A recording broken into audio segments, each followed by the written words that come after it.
నేటి ధ్యాన వాక్యము పేతురు రాసిన మొదటి పత్రిక 4వ అధ్యాయము 13 చివర్లో క్రీస్తు శ్రమల్లో మీరు పాలివారయ్యున్నంతగా సంతోషించుడి.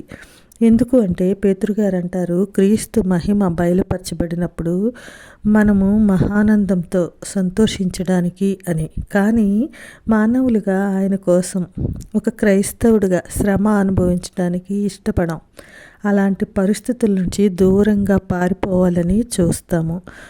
మన చిత్తాలను వ్యతిరేకించి ఆయన చిత్తాన్ని అనుసరించాలి అంటే దానికి మార్గము ఒక్క సిలువే మనల్ని అలా చేయించగలదు.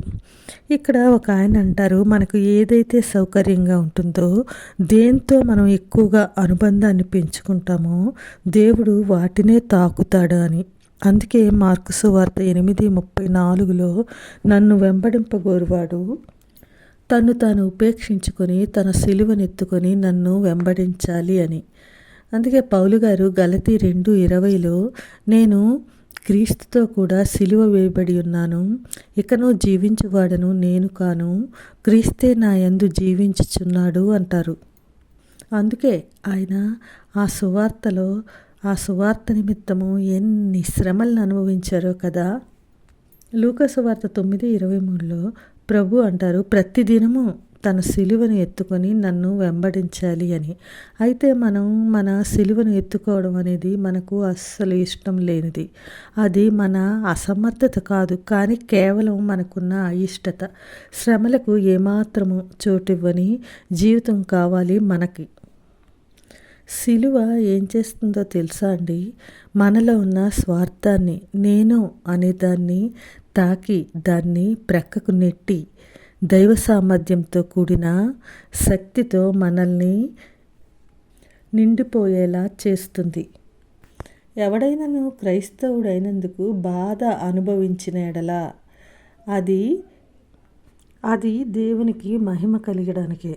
అయితే ఇప్పుడు మనం క్రైస్తవులుగా ఏం చేస్తున్నాము? క్రైస్తవుడిగా మనం ఒక కరపత్రం కూడా పంచలేకపోతున్నాము. క్రీస్తుని గురించి చెప్పడానికి సిగ్గుపడుతున్నాం అన్నమాట. కానీ క్రీస్తు ఆజ్ఞ ఏమిటి? నీ చెయ్యి చాపి సువార్తను ప్రకటించు అని. కానీ మనకు తెలుసు మన సమస్య చెయ్యి కాదు, మనలో నేను అనే అహం చచ్చిపోవడం లేదు.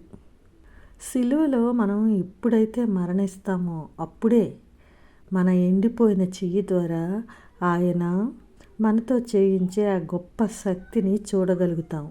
అలాగే మనం ఎవరి ముందైనా క్రీస్తే నా రక్షకుడు అని సాక్ష్యం ఇవ్వలేకపోతున్నామా?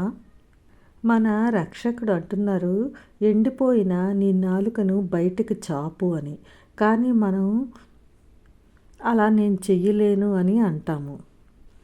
మనలో సిలువ వేయబడిన క్రీస్తు ఉంటే ఎండిపోయిన మాట రాని మన నాలుకతో ధైర్యంగా ఆయనే నా రక్షకుడు అని సాక్ష్యం చెప్తాము. ఈ విధంగా చేయడం ద్వారా మనకు వచ్చే ఆశీర్వాదము ఎంత గొప్పగా ఉంటుంది అంటే, సాతానుకు నీ మీద అధికారం పోయి దాన్ని జయించగలుగుతావు. అలాగే నీ కాలు కుంటిదని క్రీస్తుకు విధేయుడవై నడవలేకపోతున్నావా? ఆయన ఎక్కడికి వెళ్ళమన్నారో అక్కడికి వెళ్ళలేకపోతున్నావా? ఎక్కడికైనా వెళ్తాను కానీ ప్రభువా అక్కడికి వెళ్ళలేను అంటున్నావా?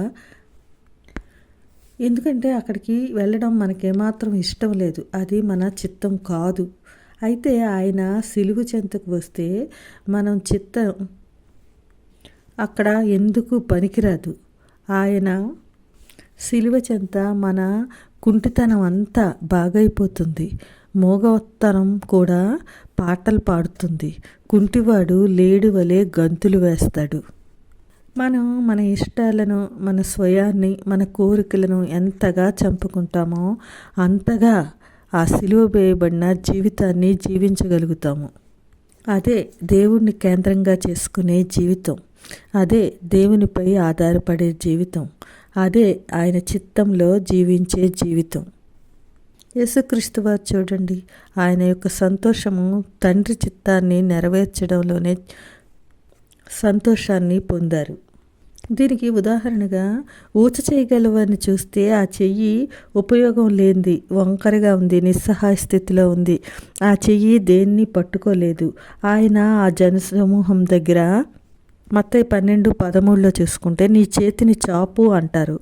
అయితే అలా చాపడము ఆ ఊచ చేయగలవాడికి అసాధ్యమైన విషయం. ఆ చేతిని చాపడానికి అతనికి చాలా కష్టం. అయితే దేవుడు తనకు ఆజ్ఞాపించిన ప్రకారము ఆ చేతిని చాపాలి అంటే దేవుడు చెప్పిన ఆ పనిని సంతోషంగా లోబడాలి. అతడు దేవుడి పట్ల చూపించే విధేయత, విశ్వాసంతో కూడిన విధేయత ఆ ఊచ చెయ్యికి జీవాన్ని, శక్తిని తెప్పిస్తుంది.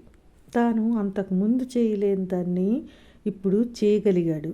మనము అంతే, ఆయన చిత్తాన్ని విధేయతతో అనుసరిస్తే అసాధ్యమైనవి సాధ్యం చేసుకోగలుగుతాము. మనల్ని మనం ఉపేక్షించుకుంటే మన సిలువను ఎత్తుకొని ఆయన్ను వెంబడించగలము. అలాంటి కృప దేవుడు దయచేయునుగాక. ఆమేన్.